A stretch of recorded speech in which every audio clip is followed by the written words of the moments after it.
All right, class. First off, as always, good day. I'm glad you're here. Uh, Again, I'm sorry if sorry I'm not there. As you can tell, I'm not feeling very well.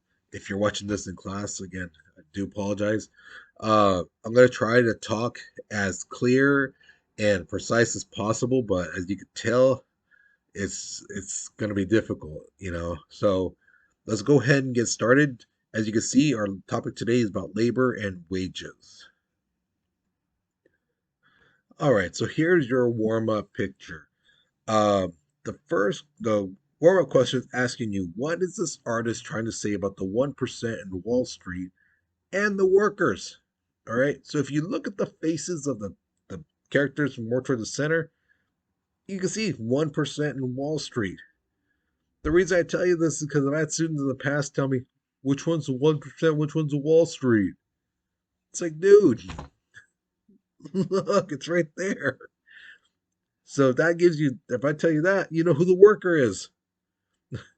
So what is this artist trying to say? And look what the person's saying. You know, look at how they dress. Look how they have. All right, should that be a hard warm up question to analyze? Okay.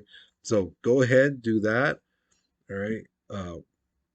Pause the video because we're moving on in three, two, one.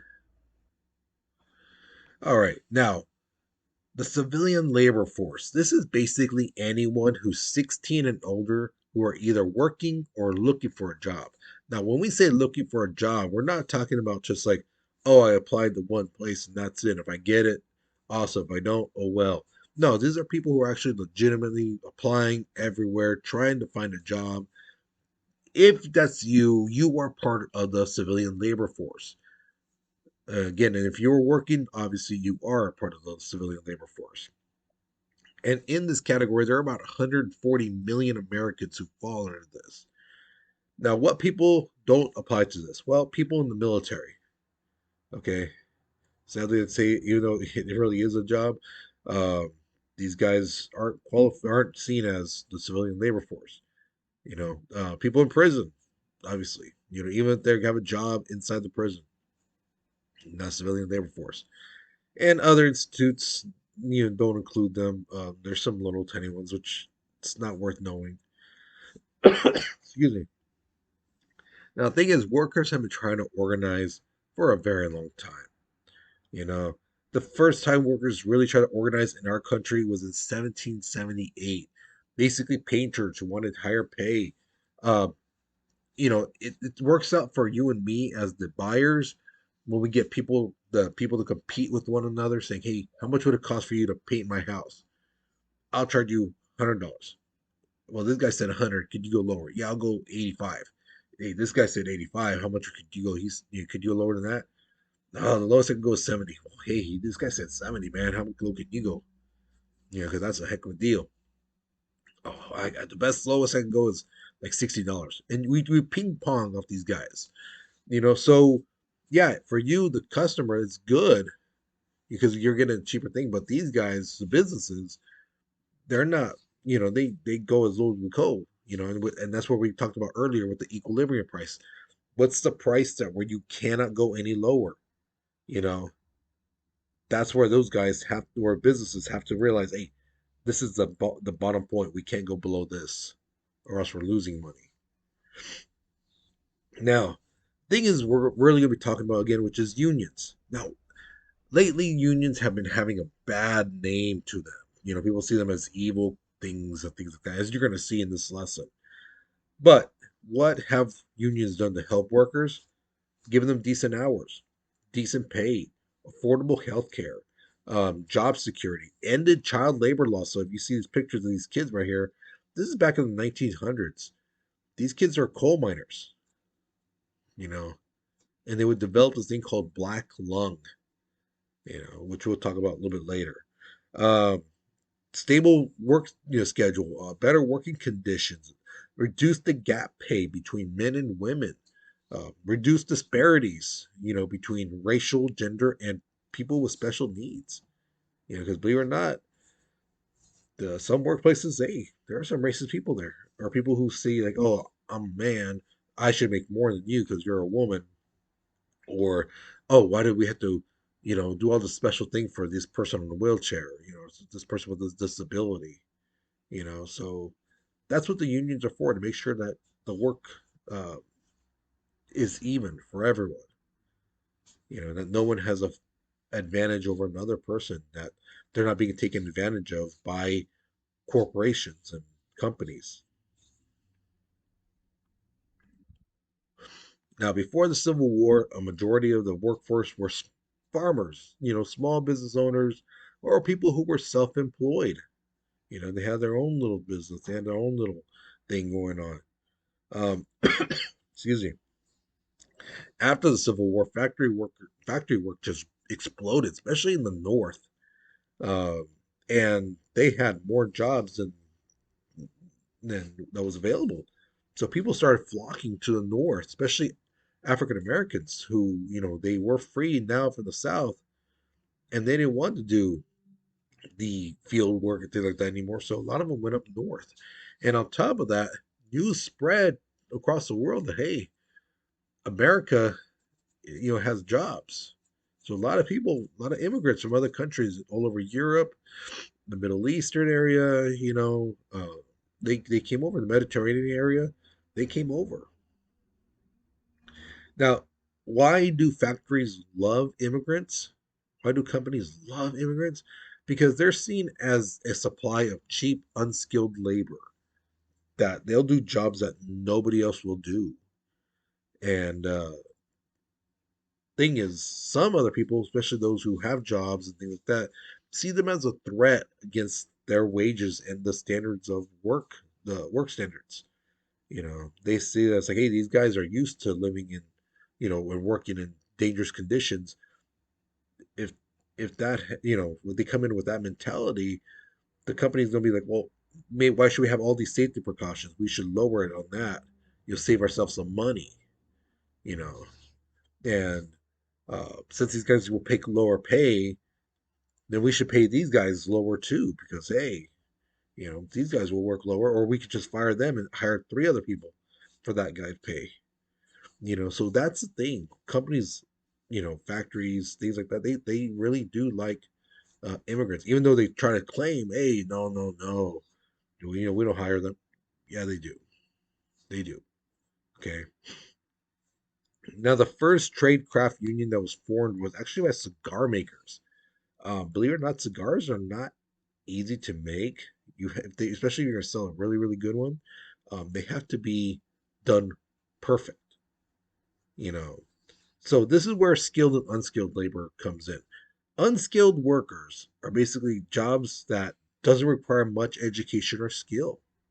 You know, uh, I hate to say it because some of the best and hardest workers are people who have unskilled work. These guys, they work hard. All these men and women work hard, but just that their skill, their job is an unskilled job. Whereas skilled workers are jobs that require special training, a special type of skill, knowledge required. So, like welding, welding is a great example. Yeah, anyone can pick up a welding stick and just get an arc and start welding. But the thing is to do it well, to do it the way it needs to be done without it breaking, splintering, and things like that. That takes a skill. And to create it without bubbles and some of that being smooth, one time around instead of grinding and doing all this stuff to it, trying to make it look perfect. No, it takes a skill. Same thing with like an artist, you know, it takes a skill.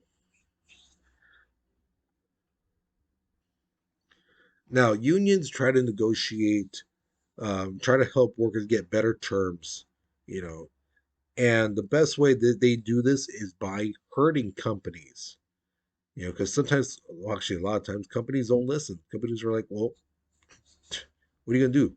What are you going to do to us? And this is where workers unite. And the best way workers can hurt companies is by going on strike. When workers aren't working, the company loses money. Because you have to remember, it's not just a person not selling things, it's a person not making things, not putting it on the shelves. Excuse me, not restocking the shelves. You know, all those workers not working, yeah, that company's going to go under. Especially if they don't uh, go with the negotiations, at least talk with negotiations. You know. Now, what other way can workers protest? Picketing, as you see from these guys up on top. They'll picket. They'll walk in the entrance way. They won't like stop people from going in, but they'll just walk there and shout their demands and things like that. People know, bring awareness to how they're being treated by the companies. You know, I'm sure some people have, maybe somebody you worked with or somebody in your family who tells you, "Oh yeah, don't work at this place, man. Though they treat the workers horrible. The work hours suck. You don't get vacation pay for like get to work there for like 2 years, so you get vacation pay and some of that and all that stuff. You know, another way I think of what an owner can do is call for a lockout, which they don't let employees work until the employees and management come to an agreement. You know, they won't say, okay, hey, this is what management says. Employees, if you don't negotiate, if you don't come to these agreements, you're not going to work. Now, very powerful companies can do this because they can take the financial hits, but a lot of them can't. And a lot of smart companies, excuse me, sometimes create their own unions. Now, why did they create their own unions? They do this because they don't want outsiders, coming in. They don't want a union from another state or another place coming in going, oh man, you guys get paid this much? You work this many hours? We represent this group. We got them this many hours. We got them their pay up here. We got better working conditions for them. They don't want that union group coming in and saying that kind of stuff, giving these guys ideas, telling them, hey, we should have our standards up here, get pay up here, our work hours down here, you know. So they tell them, hey, if you my workers, if you want to create your own union, create it. So these guys might say, hey, we want a 10% or a 10-cent raise. Well, other companies get 25 cent raises. These guys are only asking for 10, so they're like, yeah, okay, you're twisting my arm. Fine, you'll get your 10 cents. Make those guys happy by thinking they're in charge, but in reality, they're still getting the worst deal compared to other companies. So that's why they do that kind of stuff. All right, now historically, courts have ruled in favor of companies over unions. In England and US, especially back in like the 1900s, unions were considered like conspiracies against businesses. And they were often persecuted. Uh, People saw them as like, why are you trying to hurt business? Why are you trying to hurt our country? Do you not love our country? You know, these businesses make our country go round. Why are you going against us? So some people are like, yeah, yeah, exactly. Why, yeah. These unions are horrible. Oh, they're evil. And they don't like unions until they need them. Until these corporations started really, really making money and the working conditions, the pay, the treatment of the workers is really low. Then they come to the unions. Then they're like, "Oh, well, we need them, you know. Now, thing is, a great example of this stuff happened in 1902. The United Hatters Union called for a strike against a hat manufacturer in Danbury, Connecticut. What happened was the union basically went to these stores that sold these hats made from this manufacturer and told them, hey, look at who buys these hats? And they're like, people? Like, yeah, right? The average Joe, the average person buys it. Does the owner of this factory ever come in here and buy the hats? Like, no, no. Does the management? No, no. But do the workers come in and buy these hats? Yeah, exactly. These workers come in and buy these hats. And now they're getting their pay cut down. Because they're getting their pay cut down, they can't afford these hats. And where's that going to put you? It's going to put you under. Okay? Show your support for these guys. and don't put these hats out there. That showed them that you're on their side. And you know what? Even when things get better, guess what? They're going to be coming to you because why? You supported them. And the store owner's like, yeah, you know what? That makes a lot of sense. Yeah, why upset my customers? So they didn't put those hats from that manufacturer up. When the factory found out about this boycott, they sued the union, and the court ruled that the union organized an illegal boycott that restricted trade. And yeah, they were hit hard. They were basically almost went. I believe they almost went under, or they went under not that much after. Uh, but this was a hard hit against unions. Okay, this again, this is to show you that these unions are looking out for the workers, but hey, no, no, no, the companies, they go after them full force. All right, so here's your question. Of all the things unions have done to help workers, which one do you feel is the most important and why? So you got a list right there. I know that little thing on the side is kind of blocking it, but those words are job security, better working conditions, and decent pay. And the rest of the list you can see, um, you know, uh, what they are. Okay, and the writing prompts on the bottom there. I believe the best thing unions have done for us, for workers, is and pick it. And then I believe this because and explain. Okay, don't forget the explanation, guys, because that's where all the points are. Okay, explain why you feel that way. Okay, um, once you're done with this lesson, okay, in class, if you're in class, I gave 4 vocab words for you guys to do. Okay, I know typically I only give two, and then two and two. But because I know a lot of you guys are probably did not listen to this video, you probably just skipped through the whole thing. That you um, have a lot of time. You probably didn't, or not even know I'm saying this right now because again, I know a lot of you guys don't listen to this. You just look at the notes and that's it. Okay, but hey, I can't control what you do and if you listen to it or not. All I can do is do this for those of you guys who are listening, for those of you guys who do want to learn. Okay, so go ahead uh, and be sure you get those 4 vocab words done. Okay. Um, other than that, the research. I forgot about the research. The research. We'll start that next class. Okay, because I need to be there to explain it to you. It's kind of hard to do it like this because I can't get feedback from you if you have any questions and things like that. And I have a feeling that there's going to be quite a bit of questions. So we'll hold off on the research until I get back. Okay. So with that being said, guys, you take care, you be safe, and I'll see you guys later. Okay.